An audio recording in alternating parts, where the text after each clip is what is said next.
جہاں تک آپ کے مہدی والے سوال کا تعلق ہے اس کا بڑا واضح جواب موجود ہے۔ آپ نے فرمایا کہ مہدی کے متعلق آل رسول میں سے ہونا بھی ظاہر ہے، درست ہے، لیکن پوری روایتیں آپ نے پیش نظر نہیں رکھی غالباً۔ میں آپ کو بتاتا ہوں، آل رسول یا اہل بیت ہونا دو معنی رکھتا ہے، ایک روحانی اور ایک خون کے رشتے سے، اور یہ دونوں معنی قرآن سے ثابت ہیں۔ مثلا حضرت نوح کا بیٹا کہلانے کے باوجود اس کے متعلق اللہ فرماتا ہے انہ لیس من اہلک، وہ تیرے اہل بیت میں نہیں ہے۔ تو اس طرح اہل بیت کا محاورہ روحانی طور پر بھی نافذ ہوتا ہے اور جسمانی طور پر بھی۔ دیکھنا یہ ہے کہ آنے والے امام سے متعلق حضرت اقدس محمد رسول اللہ صلی اللہ علیہ وآلہ وسلم جب اسے اہل بیت قرار دیتے ہیں تو کیا یہ روحانی طور پر اہل بیت قرار دے رہے ہیں، جسمانی طور پر؟ اس مسئلے کو اگر تقویٰ سے حل کرنا چاہیں تو قطعی ثبوت احادیث میں اور قرآن میں موجود ہے۔ قرآن کریم نے آخری زمانے میں ظاہر ہونے والے امام کا نام امام مہدی نہیں رکھا۔ کہیں آپ کو نہیں ملے گا کہ آخری زمانے میں جو امام ظاہر ہوگا اس کا نام پاک میں نہیں ہے، لیکن اس کو حضرت محمد رسول اللہ کا دوسرا دور قرار دیا ہے، گویا کہ رسول اللہ صلی اللہ علیہ وسلم کی بعثت ثانوی ہے۔ یعنی امام مہدی کو محمد کے تابع اس ایسے کر دیا گیا کہ گویا رسول اللہ صلی اللہ علیہ وسلم کی آمد ثانی ہی ہے، وہ اپنی طرف سے کچھ اور نہیں لائے گا۔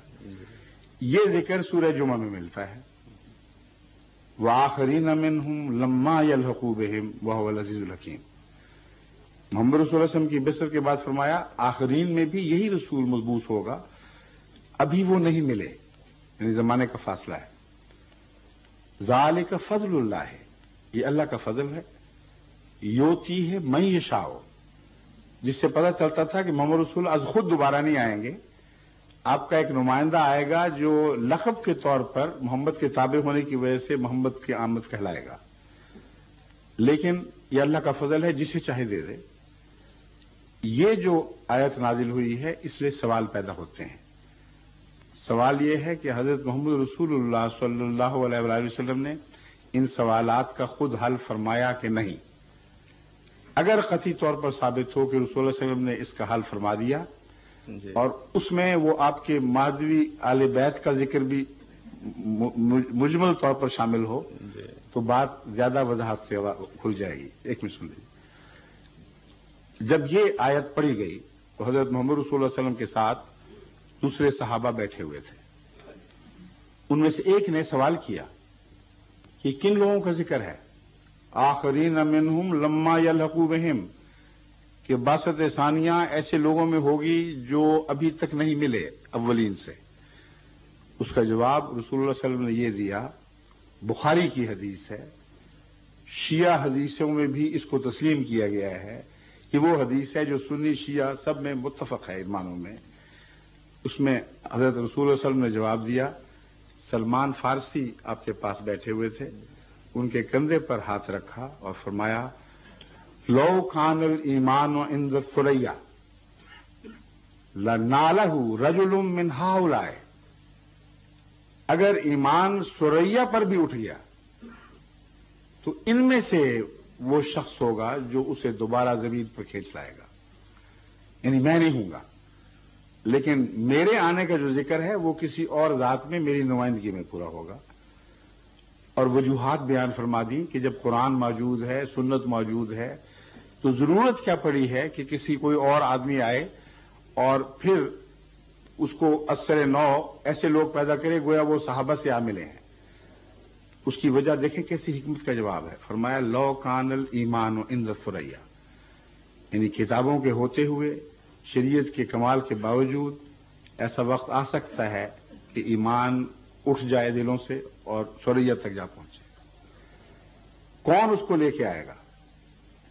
عرب بیٹھے ہوئے تھے، کسی عرب کا کندھا نہیں چنا آپ نے، سلمان فارسی کا کندھا چنا ہے اور فرمایا کہ لنالہ رجل من ہؤلاء ذالک فضل اللہ یؤتیہ من یشاء، کی یہ تشریح تھی دراصل۔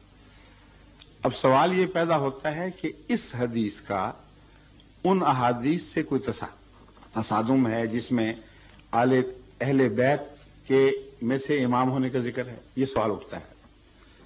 اب یہ ایک عجیب بات ہے، اس واقعہ سے الگ جنگ احزاب کے موقع پر جب لوگ خاندانوں میں بٹ رہے تھے تو صرف ایک ایسا انسان ہے جو اہل بیت سے ظاہری رشتے کے لحاظ سے کوئی تعلق نہیں رکھتا تھا، جس کو رسول اللہ صلی اللہ علیہ وسلم نے بلایا، اہل بیت کی صف میں کھڑا کیا اور فرمایا سلمان منا اہل البیت، سلمان ہمارا ہے، اہل بیت ہے۔